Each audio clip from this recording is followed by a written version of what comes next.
నమస్కారమండి. మీ అందరికీ ఒక అదిరిపోయే గుడ్ న్యూస్. రైల్వే డిపార్ట్మెంట్లో ఉద్యోగం చేయాలని కంటున్న లక్షలాది మంది ఇంజినీరింగ్ విద్యార్థుల ఎదురుచూపులు ఫలించాయి. ఇండియన్ రైల్వేస్ నుంచి recruitment board RRB latest notification విడుదల చేసింది.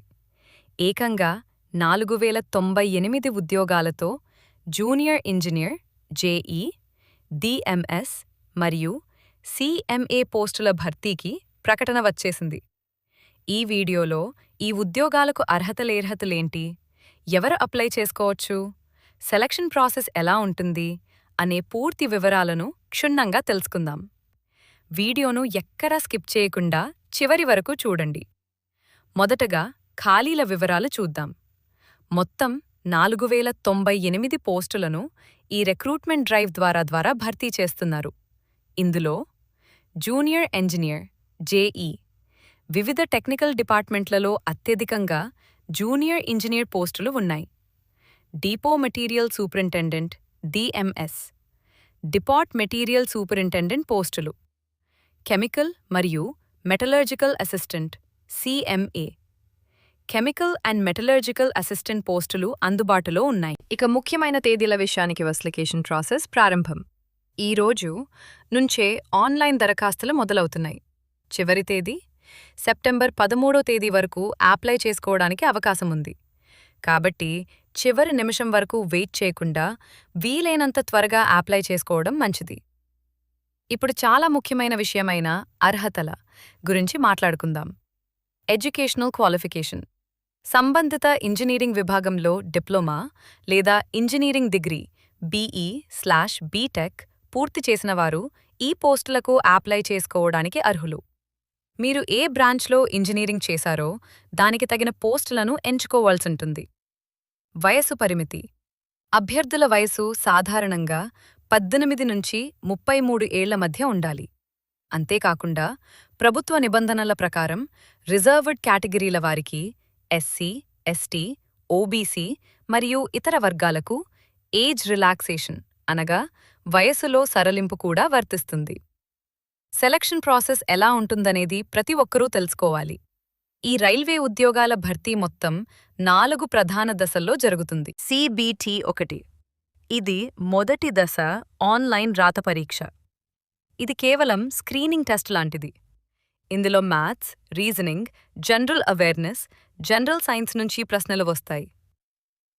CBT-2. CBT-1లో క్వాలిఫై అయిన వారికి మెయిన్ ఎగ్జామ్ అయిన CBT-2 నిర్వహిస్తారు. ఇందులో టెక్నికల్ సబ్జెక్టుకు సంబంధించిన ప్రశ్నలకు ఎక్కువ వెయిటేజ్ ఉంటుంది. Document verification. రాత పరీక్షల్లో మెరిట్ సాధించిన అభ్యర్థులను ఒరిజినల్ సర్టిఫికెట్ల పరిశీలనకు పిలుస్తారు. Medical examination. చివరిగా రైల్వే మెడికల్ స్టాండర్డ్స్ ప్రకారం వైద్య పరీక్షలు నిర్వహించి తుది ఎంపిక ఖరారు చేస్తారు. చిన్న హెచ్చరిక. రాత పరీక్షల్లో నెగెటివ్ మార్కింగ్ ఉంటుంది. ప్రతి తప్పు సమాధానానికి 1/3 మార్కులు కోత కోయబడతాయి. కాబట్టి జాగ్రత్తగా ఆన్సర్ చేయాలి. ఇప్పుడు ఈ ఉద్యోగానికి ఎలా దరఖాస్తు చేసుకోవాలి మరియు ఫీజు వివరాలు చూద్దాం. Application fee. జనరల్, ఓబీసీ మరియు ఈడబ్ల్యూఎస్ అభ్యర్థులకు ఫీజు ₹500 ఉంటుంది. అదే ఎస్సీ, ఎస్టీ, పీడబ్ల్యూబీడీ, మహిళా అభ్యర్థులు మరియు ఎక్స్ సర్వీస్ మెన్లకు ఫీజు ₹250గా నిర్ణయించారు. ఇది పరీక్ష రాసిన తర్వాత కొంత అమౌంట్ రీఫండ్ చేయబడుతుంది. ఎలా అప్లై చేయాలి?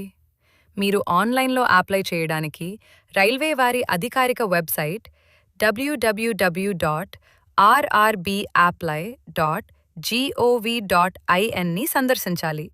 అక్కడ హోమ్ పేజీలో కనిపించే RRBJE రిక్రూట్మెంట్ 2026 లింక్పై క్లిక్ చేయాలి. మీ మొబైల్ నంబర్ మరియు మెయిల్ ఐడితో రిజిస్ట్రేషన్ చేసుకుని లాగిన్ అవ్వాలి. అప్లికేషన్ ఫారంలో మీ వివరాలను సరిగ్గా ఎంట్రీ చేసి ఫోటో, సిగ్నేచర్ మరియు అవసరమైన డాక్యుమెంట్స్ అప్లోడ్ చేయాలి. చివరిగా ఫీజు చెల్లించి అప్లికేషన్ సబ్మిట్ చేసిన తర్వాత ప్రింటౌట్ తీసుకోవడం మర్చిపోవద్దు. చూసారుగా ఫ్రెండ్స్, సెంట్రల్ గవర్నమెంట్ జాబ్, అదీ కూడా ఇండియన్ రైల్వేస్లో జూనియర్ ఇంజనీర్ లాంటి ప్రెస్టీజియస్ పోస్ట్ అంటే చిన్న విషయం కాదు. మంచి శాలరీతో పాటు అదనపు అలవెన్సులు కూడా ఉంటాయి. ఇంజనీరింగ్ పూర్తి చేసి ప్రభుత్వ ఉద్యోగం కోసం లక్ష్యంగా పెట్టుకున్న ప్రతి ఒక్కరికి ఇది గోల్డెన్ ఛాన్స్. ఈ సందాది నుంచి ప్లాన్ చేసుకుని ప్రిపరేషన్ స్టార్ట్ చేస్తే ఈజీగా జాబ్ కొట్టొచ్చు. సిలబస్కు తగిన ప్రీవియస్ ఇయర్ పేపర్స్ ప్రాక్టీస్ చేయండి. ఈ వీడియో మీకు ఇన్ఫర్మేటివ్గా అనిపిస్తే ఖచ్చితంగా లైక్ చేయండి. మీ ఇంజనీరింగ్ ఫ్రెండ్స్ అందరికీ షేర్ చేయండి. ఇలాంటి మరిన్ని లేటెస్ట్ జాబ్ అప్డేట్స్ కోసం మన ఛానల్ని ఇప్పుడే సబ్స్క్రైబ్ చేసుకుని పక్కనే ఉన్న బెల్ ఐకాన్ నొక్కండి. All the best, and thank you for watching.